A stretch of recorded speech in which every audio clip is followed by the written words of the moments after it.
ಆಯ್ತಣ್ಣ, ಆಯಿತು. ನಾನು ಹೇಳ್ತೀನಿ, ಮಿಸ್ಟರ್ ಕುಮಾರ್ ಬಂಗಾರಪ್ಪ ಎಷ್ಟು ವರ್ಷ ಬಿ ಜೆ ಪಿ ಬಂದು ಬಿ ಜೆ ಪಿ ತತ್ವ ಸಿದ್ಧಾಂತ ಗೊತ್ತಿದೆಯಾ? ವಿಜಯ ನಿಲ್ಲಿಸಕ್ಕೆ ನೀನು ಯಾರು? ರಾಷ್ಟ್ರೀಯ ನಾಯಕರು ನಮ್ಮ ಮೋದಿಜಿ, ಅಮಿತ್ ಶಾಜಿ, ನಡ್ಡಾಜಿ, ಸಂತೋಷಿ ಮಾಡಿದ್ದು. ಅವರು ಮಾಡಿ ಹೇಳಿಕೆಯನ್ನು ನೀವು ಇಳಿಸ್ತೀವಿ ಅವ್ರಿಗೆ ಅಪಮಾನ ಮಾಡ್ತೀರಾ? ನಾವು ಹೇಳ್ತೀವಿ, ವಿಜೇಂದ್ರ ಅವರು ಒಳ್ಳೆ ಸಂಘಟನಾ ಚತುರು, ಒಳ್ಳೆ ಕೆಲಸ ಮಾಡಿದರೆ ಮುಂದುವರಿತಾರೆ ಅಂತ ವಿಶ್ವಾಸ ನಮಗಿದೆ. ಏನಪ್ಪ? ಹಾಂ, ಅಲ್ಲಣ್ಣ, ಯಾರು ಪ್ರಯತ್ನ ಮಾಡ್ತಾರಂತ ನನ್ನ ಎದುರಿಗೆ ಹೇಳಿದರೆ ನನಗೆ ಹೆಂಗೆ ಗೊತ್ತಾಗುತ್ತೆ? ಅವ್ರನ್ನೇ ಕೇಳಬೇಕು, ನಾನೇ ಕೇಳೋಕ್ಕೋ? ಅಲ್ಲ, ನೀನೇ ಕೇಳು.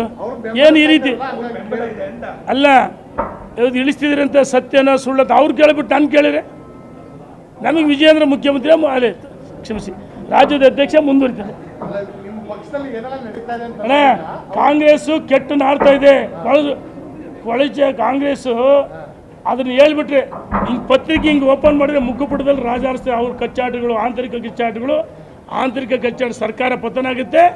ಇದ್ರ ಜೊತೆಗೆ ಯಾವುದೇ ಚಾನಲ್ ರಿಮೋಟ್ ಹಾಕಿರು ಎಲೆಕ್ಟ್ರಾನಿಕ್ ಮೀಡಿಯಾ ಹಿಂಗೆ ಓಪನ್ ಮಾಡಿದ್ರೆ ಪರ್ಸೆಂಟೇಜು, ಮನೆಗಳು ಭ್ರಷ್ಟಾಚಾರ, ಕಾಮಗಾರಿ ಭ್ರಷ್ಟಾಚಾರ, ಏನು ರಾಜೀನಾಮೆ ಕೊಡಬೇಕು ಜಮೀರ್ ಅಹಮದ್ ಅವ್ರದ್ದು ಕರ್ಮಕಾಂಡ ಭ್ರಷ್ಟಾಚಾರ ಅವ್ರದ್ದು ನಾಡ್ತೈತೆ. ನೋಡೋಣ. ಧನ್ಯವಾದಗಳು.